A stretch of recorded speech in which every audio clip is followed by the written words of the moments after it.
और इस वक्त की बड़ी खबर आपको बता दें, कोलकाता से खबर आ रही है। यहाँ पर एक अंडर कंस्ट्रक्शन ब्रिज गिर जाने से कई लोगों के मारे जाने की खबर है। इस हादसे की तस्वीरें सामने आ रही हैं। तस्वीरों में आपको दिखाएंगे किस तरह से ये बड़ा हादसा हुआ है। ये ब्रिज अंडर कंस्ट्रक्शन ये ब्रिज था, निर्माणाधीन ये पुल था जो गिर गया, जिसके बाद ये बड़ा हादसा हुआ है। ये वो तस्वीर है, आप देख सकते हैं किस तरह से इस पुल के गिर जाने के बाद वहां पर काफी संख्या में लोग जुट गए हैं और राहत और बचाव का काम भी चल रहा है। लेकिन ये पुल निर्माणाधीन था और पुल गिरने से ये बड़ा हादसा हुआ है। मनोगिया लोहीवार हमारे संवाददाता इस वक्त तमाम जानकारी के साथ हमारे साथ जुड़ गई है। मनोगिया, कैसे हुआ ये हादसा?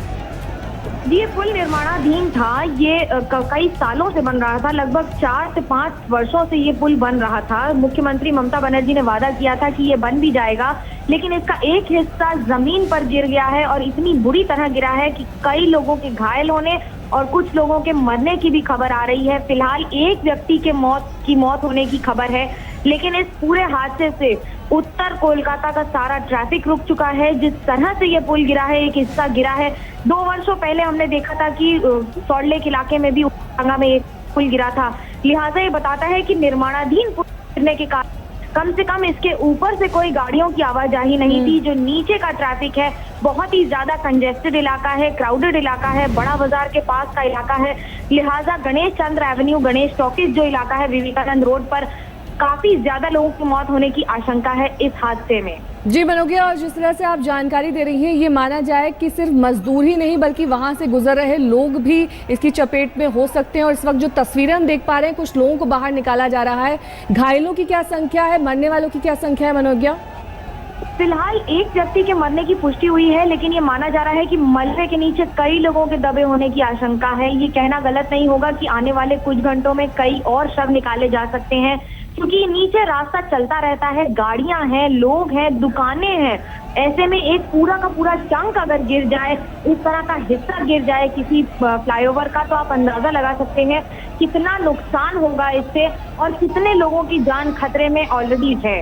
मनोगिया, इस वक्त वहां पर राहत और बचाव का जो काम हम देख पा रहे हैं किस स्तर पर चल रहा है? क्योंकि एम्बुलेंस पहुंच चुकी है वहां पर, तस्वीरों में हमने देखा, और वहां पर फायर ब्रिगेड की भी एक गाड़ी पहुंच चुकी है। इस वक्त वहां पर किस तरह से राहत और बचाव का काम चल रहा है?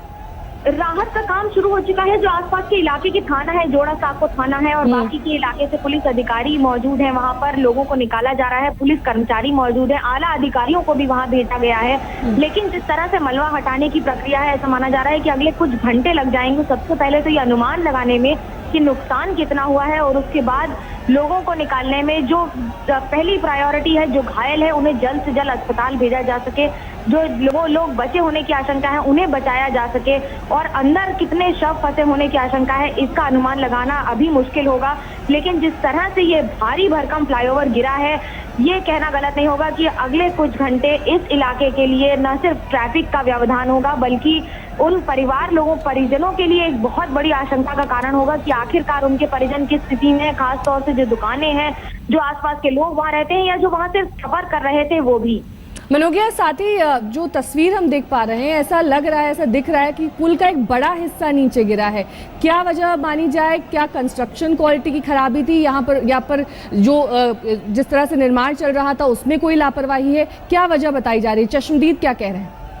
बिल्कुल, चश्मदीद कह रहे हैं कि ये इतने दिनों से जो ये लापरवाही का कारण था, ये फ्लाईओवर बनता ही चला जा रहा था।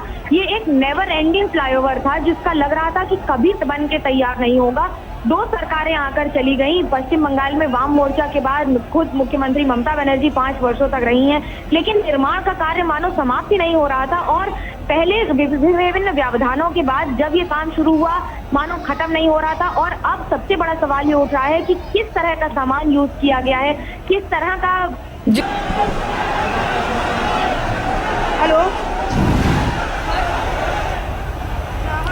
मनोगिया, हमारे संवाददाता हमारे साथ लगातार बनी हुई है। मनोगिया, जिस तरह से चश्मदीद बता रहे हैं कि कई बार इस पुल के खिलाफ कंप्लेन की गई, शिकायत की गई, लेकिन उसके बावजूद कभी भी कोई ठोस कदम नहीं उठाया गया। और आप भी जैसा कि बता रही थी, 2 सरकारें चली गई, लंबे वक्त से पुल बना ही आ रहा है, और आज इस तरह का भीषण हादसा। जी बिल्कुल, और ये लापरवाही केंद्र और राज्य सरकार की ओर से पूरी तरह से साबित करती है कि तरह से फ्लाईओवर के पहले तो उस पर चुनावी दंगल हुए और उसके बाद जब बना तो चुनाव के समय आकर टूटा है। ऐसे में मुख्यमंत्री ममता बनर्जी ने कहा था कि वो कोलकाता को लंदन की तर्ज पर बनाएंगी, और अगर इस तरह के फ्लाईओवर बन रहे हैं और इस तरह का सामान यूज हो रहा है जिसका इस्तेमाल क्या पूरी तरह से क्वालिफाइड टेंडर्स के जरिए हुआ है कि नहीं, ये जानकारी लेना बहुत जरूरी होगा। लेकिन जिस तरह से इसमें देर होती चली जा रही थी, बहुत बड़ा सवाल खड़ा होता है कि आखिरकार राज्य सरकार किस कदर लापरवाही एटीट्यूड रख चुकी है इस तरह के निर्माणाधीन फ्लाईओवर की तरफ खास तौर से। जी, और जिस तरह से हम तस्वीरें देख पा रहे हैं मनोगिया, इस वक्त तेजी से बचाव का काम किया जा रहा है। कुछ लोग भी मलबे से नीचे से निकाले जा रहे हैं जहां पर ये पुल गिरा है। चश्मदीदों का कहना है कि लगभग 150 लोग उसमें दबे हो सकते हैं। हालांकि मनोगिया, आपने जो पुष्टि की है वो 4 लोगों के मरने की है और काफी लोग घायल हुए हैं। जी बिल्कुल, 4 लोगों की पुष्टि हुई है, 4 के शव बरामद हुए हैं। हालांकि पुलिस कह रही है कि पूरी शिनाख्त होगी, उसके बाद जानकारी ली जाएगी, लेकिन 4 शव ये बता रहे हैं कि इसमें और भी कई लोग फंसे हो सकते हैं। जिस कदर ये फ्लाईओवर गिरा है, नेहा मैं आपको बता दूं कि इलाका जितना कंजेस्टेड है, दुकानें हैं, लिहाजा अगर किसी दुकान पर गिरता है तो कम से कम 2 व्यक्ति एक दुकान में होते ही हैं।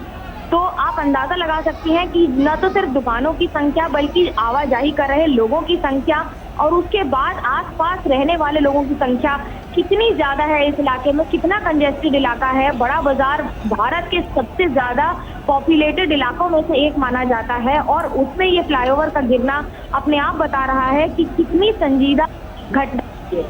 जी मनोगिया, साथ ही जिस तरह से इस वक्त रेस्क्यू ऑपरेशन चल रहा है, क्या अभी तक वहां पर कोई क्रेन पहुंची है जो मलबा हटा सके, जो जल्द से जल्द राहत और बचाव के कार्य में मदद कर सके? क्योंकि जो तस्वीरें हम देख पा रहे हैं उसमें एक एम्बुलेंस दिखाई दे रही है, वहां पर फायर ब्रिगेड के कर्मचारी दिखाई दे रहे हैं, स्थानीय लोग वहां पर सामने आ रहे हैं मदद के लिए। जी बिल्कुल, स्थानीय लोग ही अधिकतर काम कर रहे हैं और वो ही इसके आगे बढ़कर लोगों की मदद करने की कोशिश कर रहे हैं। पूरी तरह से कोलाहल मचा हुआ है इलाके में। फ्लाईओवर का जो हिस्सा गिरा है वो कई इमारतों के बीच का है। आप देख सकते हैं तस्वीरों में भी कि फ्लाईओवर के साथ साथ जो लोहा गिरेगा उससे कितनी तेज चोटें लगेंगी और आसपास जितनी टैक्सियां चल रही थी वो पूरी तरह से घूम गई हैं, उल्टी हो गई हैं। तो टैक्सियों में भी लोग होंगे, लिहाजा ये पूरा जो मलबा है इसको निकालने के लिए पहले तो क्रेन का आना जरूरी है और क्रेन से निकालने में भी कई घंटे लग जाएंगे। और मनोगिया, ये जो निर्माणाधीन पुल था, फ्लाईओवर बनाया जा रहा था, जैसा कि आप भी जानकारी दे रही हैं, बड़ा बाजार का इलाका है, काफी ज्यादा वहां पर संख्या में लोग मौजूद हैं, बहुत ही डेंस पॉपुलेशन है वहां पर। ऐसे में इसकी इजाजत वहां पर बनने के लिए देना, कौन सी वो कंस्ट्रक्शन कंपनी थी, प्राइवेट थी या पब्लिक थी, इस तरह की तमाम जानकारियां आप हमारे दर्शकों को बताइए। ये टेंडर पास होते हैं, टेंडर के आधार पर होता है। अधिकतर टेंडर बंगाल में आलूवालिया कॉन्ट्रैक्ट या बाकी कंपनियों के होते हैं। इसके बारे में अभी पुष्टि नहीं है कि ये कौन कर रहा था, लेकिन ये जिस तरह से ये फ्लाईओवर बन रहा था, जिस तरह से जो एक एटीट्यूड होता है कि हमें ये काम करके जल्दी डिलीवर करना है, वो इसमें नजर नहीं आ रहा था। स्थानीय लोगों ने कई बार शिकायत की थी कि यहाँ पर अगर फ्लाईओवर इतने वर्षों से बन रहा है, लोगों को तकलीफ हो रही है, धूल मिट्टी की प्रॉब्लम होती है, रास्ता ट्रैफिक बंद होता है घंटों तक। फिर उसके बाद ये फैसला हुआ कि अब इसे जल्दी और युद्ध स्तर पर किया जाएगा, लेकिन युद्ध स्तर पर करने की बजाय आज आलम यह है कि युद्ध स्तर पर काम होने के बावजूद फ्लाईओवर का एक हिस्सा गिरा है, लोग घायल है, लोगों की मौत हो चुकी है और इसके लिए जिम्मेदार कौन है? जी, बड़ा सवाल ये कि आखिरकार जिम्मेदारी किसकी है, कौन है जिम्मेदार? क्योंकि ये जो हादसा हुआ है, इस वक्त इस मलबे में तमाम लोग दबे हुए हैं और तस्वीरें बयां कर रही हैं किस तरह से वहां पर स्थानीय लोग आगे बढ़कर मदद कर रहे हैं। मनोगिया, जाहिर तौर पर जिस तरह की कंस्ट्रक्शन मटेरियल का इस्तेमाल किसी भी पुल या फिर फ्लाईओवर में किया जाता है, काफ़ी हैवी लोड होता है, काफ़ी बड़ा वो होता है और उसे हटाने के लिए क्रेन्स की मदद ली जानी चाहिए, मशीन्स की मदद ली जानी चाहिए, लेकिन ऐसा कुछ वहाँ पर होता हुआ नहीं दिख रहा अभी तक।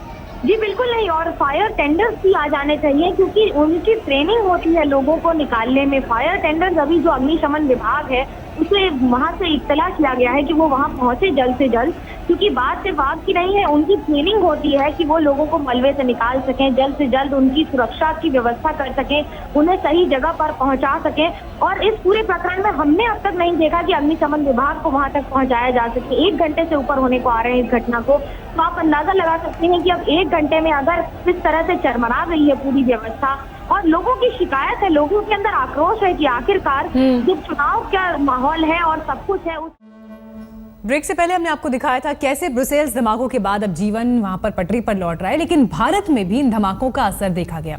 सार्वजनिक जगहों पर सुरक्षा बढ़ाई गई है और इसी के मद्देनजर So I hope to make a difference in the future, and that's why I chose Amrita as my college. Thank you. Hello, everybody.